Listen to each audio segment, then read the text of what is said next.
Whistling birds, jetpacks, sniper rifles, flamethrowers, and more. Oh my. This is just some of what we're going to talk about today. We're going to go through and do a deep dive on all the rules we now understand, the gameplay, everything that Dwight has now shared as the lead game designer here, game developer for the Mandalorian Pinball by Stern. He was on recently on the Super Awesome Pinball Show, a great podcast. I recommend you give it a try if you haven't. And Dwight Sullivan was on there. They asked him some great questions, and he shared a lot more about this game. So let's get right into it. So yeah, first thing we learned here is that there's 5 different pieces of equipment you can get by trading in your Beskar as you complete your hunter missions and your scope missions. We'll get to that. There's different ways to collect Beskar. And so those consist of a flamethrower. Sounds like that might even be kind of like what you start out with, or maybe one of the very first things you're able to get. That we know is a 2x shot multiplier. We talked about that in the other video, right? It lights up all the shots on fire. They rove from right orbit to the left. You pick your shot, hit it again. Okay, and then we have the sniper rifle. That's going to be useful during multi-balls. It's going to be an add-a-ball function. So if you're about to get down and you see you're draining down to your last ball, hurry and hit that. It'll bring one ball back in, let you continue that multi-ball a little bit longer. And then we have the jetpack. The jetpack is going to be really cool. It's going to go through and kind of be this equalizer that's going to give you an advantage during those encounters that are going to be in the upper play field as it's tilting back and forth. That's actually going to go through and it's going to level out the play field when you hit that action button, kind of like bring it back down. So if you're in like an intense moment and you're having trouble keeping control of the ball, because there's even a multi-ball in that mode, we'll get to that here in a second. So you're going to have multiple balls up there. You can hit that action button with your jetpack. It's going to level it back down, make it easier for you to control that upper play field.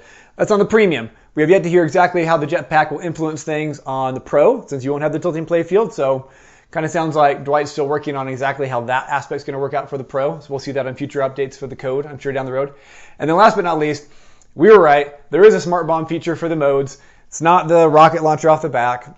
It's whistling birds. I don't know how I missed that one. Thank you, Speed Racer. You called it out in the comments. You're absolutely right. It was obvious. Not sure quite how I didn't pick up on it. Going too fast, I guess. But yeah, whistling birds. That's going to be like a smart bomb. It's going to go out. You can hit that during a tough mode. It'll nail all your shots for you. Give you perfect completion for the mode. That's where we want to go to next. So Dwight dove in a lot more about these missions and the different modes, right? We know that there are the missions, okay, that are just the main missions you get by hitting the ramps left and right. And there's 5 of those. And those are going to be timed modes, we found out. He says between 30 to 40 seconds. I'm sure that might vary a little bit, right? But it's going to be a time mode. And you're going to go through, you have a series of goals. The example he gave was for the very first mission. The very first mission, he said, is going to be drawing heavily from the first episode of The Mandalorian. So the cut sequences and the way they're going to kind of describe the shots, the objectives you have for that. So the first episode, if you remember, has Mando coming in, kind of, peering through the bushes with a scope, checking out the town. And that's where we see for the first time IG-11. Self-destruct. Then we're going to go through, he talks about, having to kill all the guys on the roof. You have to go get the big gun, bust down the door, get in, and when you finish that one, the end of the mode, you'll see a cut sequence of the door falling down, again with IG-11 and Mando there. So, yeah, every mission is going to have a story from one of those episodes. It's going to kind of carry through. That's going to be the focus for your objectives and the story behind each one of those modes. So I like that there's going to be lots of good cut sequences. There's 5 of those main modes you'll see in the play field in the yellow. Now, again, he made it pretty clear that those missions are going to need to be completed, not just started and attempted. They're going to need to be successfully completed in order to unlock the wizard mode associated with it, which for that one is I like those odds. Okay, so in order to unlock that wizard mode for those 5 missions, you'll need to complete the missions. Okay, and the same goes with all the rest. So next we kind of get into the encounters on the upper play field. So this was really cool for me, really exciting, because again, I knew there had to be more to just hitting the 6 targets and like being done. There's more to it than that, right? And I really like what I'm hearing from Dwight on how they've incorporated this. And there's a couple different levels here, right? So if you remember, looking at the screen here, we have the encounter. There's 6 stand-up targets. So there's the 2 flippers on the premium, 1 on the pro. And we see these lights. And I was kind of guessing, right, that, hey, I see in one of the videos, it looks like you hit one target, kind of lights up the shots on either side. So maybe it's going to kind of start out with a simpler shot, then maybe it'll get more complicated. I was close. So the way Dwight explains it, and now hearing him say it and watching the video again, like, oh, they're giving us a perfect example. So let's play that here. You'll notice the ball comes down and there's yellow light. Each of these lights are RGB controlled, Dwight says. And the first time you go up there for your encounter, there's going to be a yellow light, 2 yellow lights. And you're going to hit the targets that the yellow light is in front of. Once you hit both those targets, you then enter a bonus mode where then you're going to see 2 purple roving lights that are like cycling through. And as they move, you've got to be fast. You've got to hit the targets as they're lit up as they go by, and you have to try to hit those twice also. Actually, no, sorry. Those you're going to try to hit as much as you can is what he said. That's your bonus mode. Okay. So you're going to go through and try to hit all the purple shots. He gives you an amount of time. He gives you 10 seconds, he says, is all, to go through before you're going to hear Carl Weathers go through and start counting down 10, 9, 8, or 5, 4, 3, 2, 1. And he says most people probably won't even make it that far, but if you do, great. If you go all the way to the end, the flippers will just die on you. Boom, you're done with that, okay? And that's level 1 of your encounter. Remember, there's numbers 1, 2, and 3. So the first time, there's 2 yellow targets, and then you hit the purple, chase the purple lights, hit as many as you can, okay? And then you can start the second mode of that same encounter, which is where there's going to be 4 yellow lights out of the 6. You need to hit those 4, and then you enter the bonus mode with the purple lights, chase them, hit them as many times as you can, again for 10 seconds. If you make it past that, then all 6 will be yellow, lit up. You need to hit all 6 targets without draining, and the playfield's going to be moving on you, right? And then you enter bonus mode. Again, it's moving. You try to hit as many purple shots as you can. So it does kind of progressively get harder. There are, you are trying to hit certain targets. You're going to be it's going to be roving. You're going to be chasing them. I like that a lot. I think it's going to add a lot of difficulty to this, and a lot of like, oh, I was so close. I want to try it again. I almost got them. I only got 5 of the yellow shots this time before I drained. Like, I can see that going on and being a lot of fun to try to, I want to get back up there and try it again. And Brian Eddy mentioned that also. He said, as he went through and was trying it over and over again, he noticed that is one of those things he feels, as you play it and get more used to it, you're going to be more confident, be able to do it better. And so I think he's hoping also is going to have that draw. People are going to want to keep going up there and getting it over and over again. Okay, so again, the encounters, you hit the left ramp to light it the first time. Second shot will go up, it'll get diverted, and it'll get dropped down into the upper playfield. After that, it's going to take additional shots, Dwight said, so maybe a couple shots to the ramp before you can light it for your second encounter. There's 3 phases for 3 different encounters, so a total of like 9 phases, right? So your first encounter, you hit the left ramp to get up there and prime it, hit the left ramp again, the diverter will kick you into the playfield. You'll be at number 1 out of 1, 2, and 3 for that encounter. You'll need to hit 2 yellow lights, then the purple shots, right? And then if you make it through that, level 2 and level 3 will be 4 yellow shots and 6 level shots. And you need to complete that encounter for it to light up down below in the center of the playfield and count towards you getting to the encounter wizard mode, which is, I like those odds, right? No, you have what I want. Sorry, forgetting which one's which. But once you do all 3 levels of all 3, and you've made it all the way through, then you'll be able to unlock that wizard mode. The other thing that he mentioned, they asked, and I'm glad they asked this, was, what happens if you drain the ball in the middle of the phase? Are you done? You have to relight it, start over? And Dwight said no. Dwight said the way this is going to work, you'll light the ramp, or you hit the ramp to light the shot, you'll get inside the diverter, you'll get going, and then that diverter is going to stay down on that left ramp. So he said any other subsequent shots, if you drain out, you can hit and go right back in there, and you can continue and go through and finish. I'm sure there's going to be probably some sort of, ultimate time limit, right, before this kind of times out, and maybe, you lose. But it's nice that, it won't necessarily just immediately you have to start right back over as soon as you first drain the ball. The way he makes it sound, he specifically says that diverter will stay down and other shots can come back in and get you right back into the play field again. So that's nice. I think that could be a good balance, right? And making sure it's not too impossible to get up in there. All right. What else? And then he talked about some of the mini modes again. So the hunter missions. Okay, so we have a little more understanding on how the hunter missions work, right? We know you're going to hit those left 3 targets. You're going to light the in lanes, and it's only going to light one of the 2 in lanes. You'll be able to control which one's lit by your flippers, right? So you can make sure you're going to, as the ball comes down inside an in lane, you can control, make sure you get the right in lane. And let's say, for instance, if you have it on the left in lane and the ball comes down and rolls over it, your next shot then to start that mission is ready to go. It's going to be the right orbit. So it'll come to your left flipper. Boom, you'll need to shoot through the right orbit. If you make that shot, it's going to come all the way back around and, come back to your left flipper, bounce across, do a little bounce pass, and then you're going to need to hit the opposite orbit. So if you started with the right orbit, then you'll need to hit the left orbit, okay? And that's how that's going to work. So that's your objective, just to hit those couple shots and be done. But the other thing he said is you can also go through and hit the ramp, okay?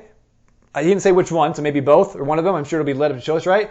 You'll be able to go through and hit the ramps, and that's going to build up the amount of Beskar that you'll be awarded when you're done with it. So a little bit of risk reward, which I think is nice. You can go through and just hit your couple of shots, get some basic Beskar, hopefully trade it in for something at the foundry, hopefully have enough. Or you can go through, hit your orbit, and before you hit your next orbit, nail those ramps a few times, build up the Beskar amount, and then hit the other orbit to cash it in, assuming you don't drain and lose it along the way, right? So I like that. There's 3 different themes here for these hunter missions. There's capturing the mithril guy, remember him. getting the dragon, and then another one. He didn't get to it. He did say that all these missions are focused around times in the series where Mando has been trying to like get money, right? Because he's that poor bounty hunter that needs to collect more armor, his Beskar. He's always looking for money to repair his ship, right? So the hunter missions are kind of chasing that side of the show, of him going out and trying to get more wealth, more Beskar, so he can upgrade and do better with all of his equipment and everything. So then we heard about ambush. Now we talked about ambush last time, and it did almost sound too simple. So I'm glad that Dwight went through really good detail on this one. So ambush, if you remember, we were kind of postulating those ambushes are going to happen just anytime randomly throughout the game to kind of interrupt you. I thought that could be kind of a fun thing to do. I still think it could be kind of a fun element. Obviously, you don't want to maybe interrupt like your ultimate wizard mode, right? But at the right times, I think it could be a fun thing, maybe stall you out on your missions. Anyway, that's not how it's going to work. Okay, you're going to have a little bit of control over it. So the way the ambush works is you're going to go through, and if you remember, we said you have to hit that right loop and then the right ramp. Okay, and that's just not so you can get out of ambush, but that's actually a combo that you'll need to make to be able to go through and light and enable and qualify for an ambush to happen, right? And those shots can happen throughout any mode, multi-balls, whatever. You can be making those combos and building them up. You'll need to hit that 2-shot combo 5 times, Dwight says, to be able to then have at the right ramp that ambush light lit. And then when you're not in any other mode or mission or encounter, multi-ball, right? Then when you hit that lit shot or that ramp, that will then start ambush. You do have a little bit of control over that then. And then once you're in ambush, we have a similar thing going on. There's also still this risk reward, right? As you go through and start that by hitting the ramp and starting the ambush mode, I had to look at my notes, sorry, that's going to start a hurry up at the left scoop at the foundry, right? And if you could start that mode and hurry and collect that hurry up before you then make the 2 shots to complete the ambush, you'll get those hurry up points. But you can do that repeatedly. It will max out, he says. There will be a maximum you can do. But you go through, you hit the hurry up on the scoop, and then you hit the right ramp to collect. Or hit any other shot before the right ramp, not collecting, and the hurry up will start again back at the scoop. You can go back and collect it again in the scoop. And you can do that again repeatedly to build up that maximum hurry up value. And then when you hit that final ramp shot to close that ambush, then you'll be able to cash in and collect all of that. Okay? Can be a lot of points, he said, that way. It's really one of the major kind of risk reward things that he put in here in the game. It sounds great. I like it. I like the hurry ups. I like being kind of a little bit of pressure to hurry and make these shots. I like that. I think that's going to be great. Now, the other thing we found out really fast was that scope is a 1-shot mini mode. So again, scope, if you remember, you got those 3 blue shots. You need to hit them. Once you've hit them, the left in lane lower insert scope will be lit. You collect that by having the ball roll over. And then again, he said you've got time for 1 shot. So 5-10 seconds if he's being generous.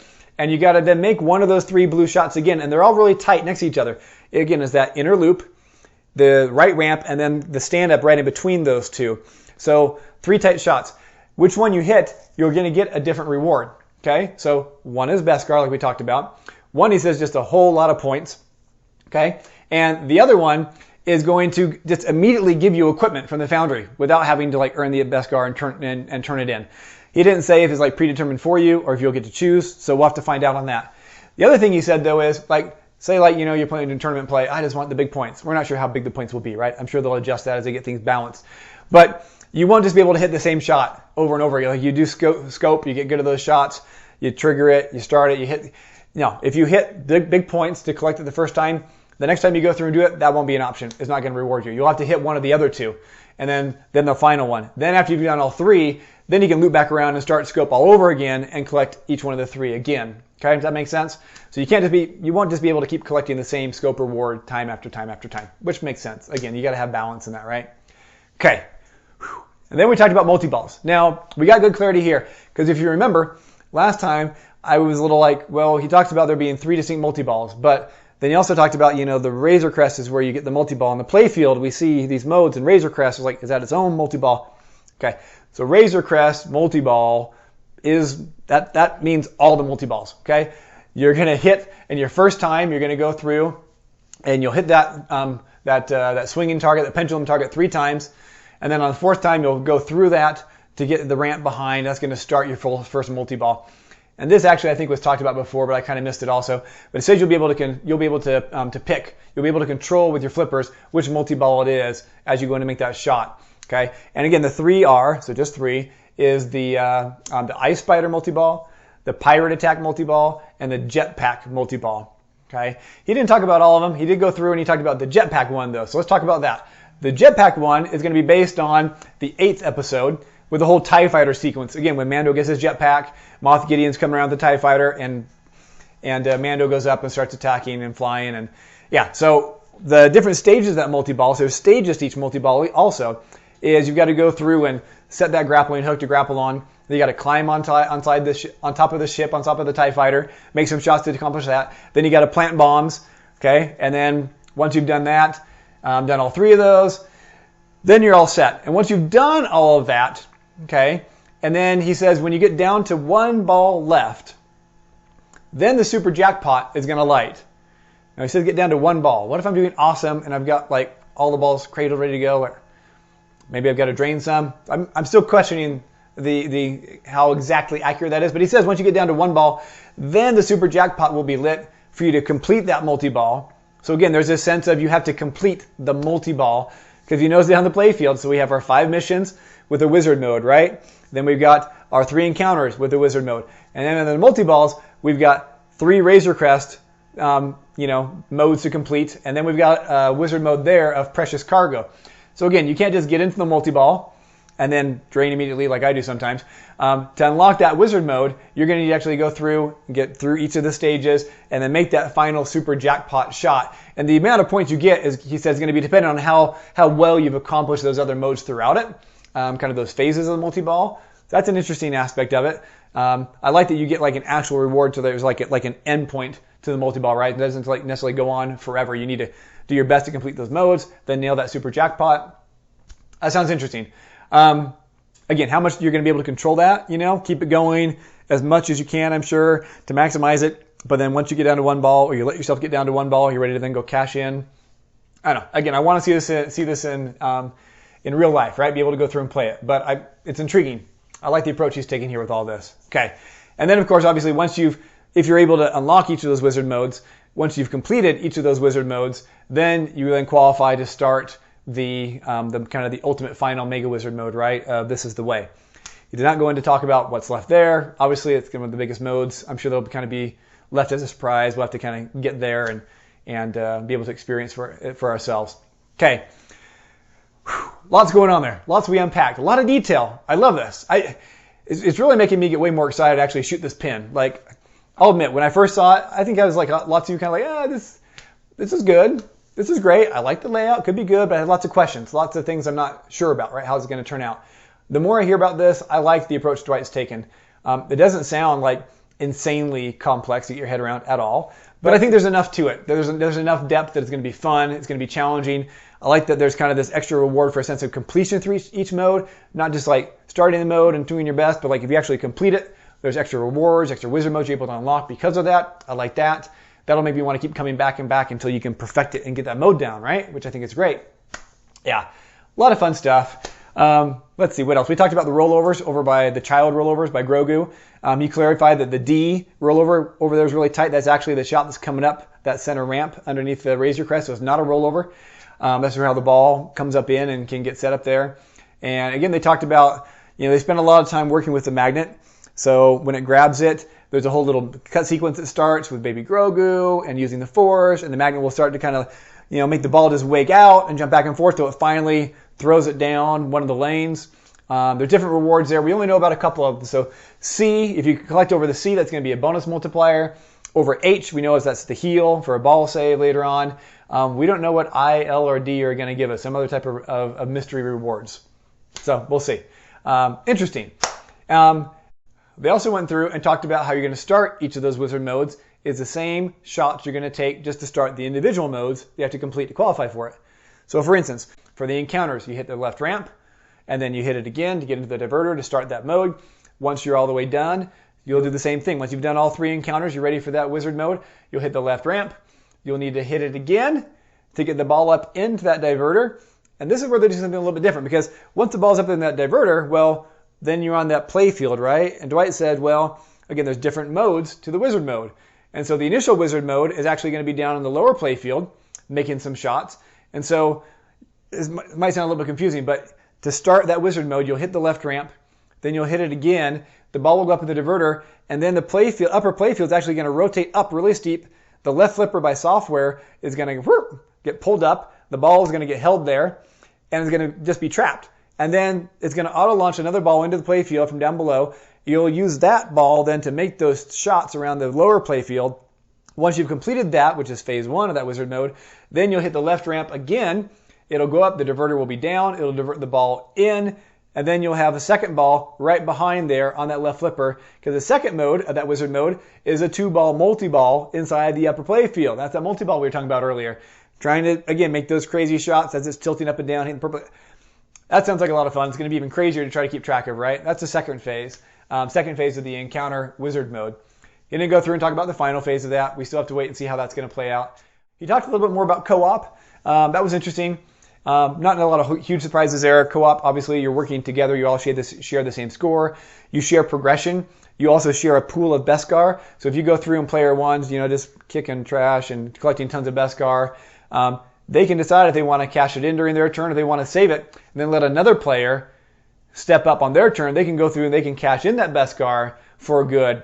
And like Dwight's example was, hey, let's kind of maybe strategize over which player should have which equipment to kind of help them in the mode that they're going to try for, right? Maybe one really strong player who's great at the encounters is going to get the Jetpack to make sure he can really nail those encounters, right? Another person like me who struggles with the modes is going to get into a mode, I'm going to buy the Whistling Bird so I can just, boom, smart bomb that thing and be done with the whole thing so we all can keep moving forward. I like that. I haven't done a lot of co-op. I've only played Teenage Mutant Ninja Turtles a handful of times and never in co-op mode, so it's still new to me. But I'm excited to try to give this one a shot in the Mandalorian Pinball. I think it sounds like a lot of fun. All right, so that's pretty much what we know now. I think it kind of covers all the bases. I don't know. Are you getting excited for this? What do you think that fifth piece of equipment is going to be? I should have asked that at the beginning. Put it down in the comments down below. I missed the Whistling Birds. That was probably obvious, right? Whistling Birds. We've got the Jetpack. We've got the rifle. We got a flamethrower. What's the fifth one going to be? Does anyone have any inside information on this? Maybe there's another podcast I already talked about it. I missed it. I'm not on all the channels, all the things. It's too much to keep up for me. Let me know what your guesses are. If you've got any sort of insider information you can share, like whatever. I'm curious what else it could be. Put that down in the comments. Let me know if you're liking these videos. We're going to get the gameplay here, the live stream coming up pretty soon. I'll have a follow-up on that. Hopefully we'll get some unboxings within a matter of a couple of weeks. Yeah, tell me what you're liking, what you think I'm doing great, what I'm doing wrong. Let me know. Do me a favor, like, subscribe, click that little bell so you know as other videos are coming out. I really appreciate it. Okay, guys. We'll talk to you later. Bye-bye.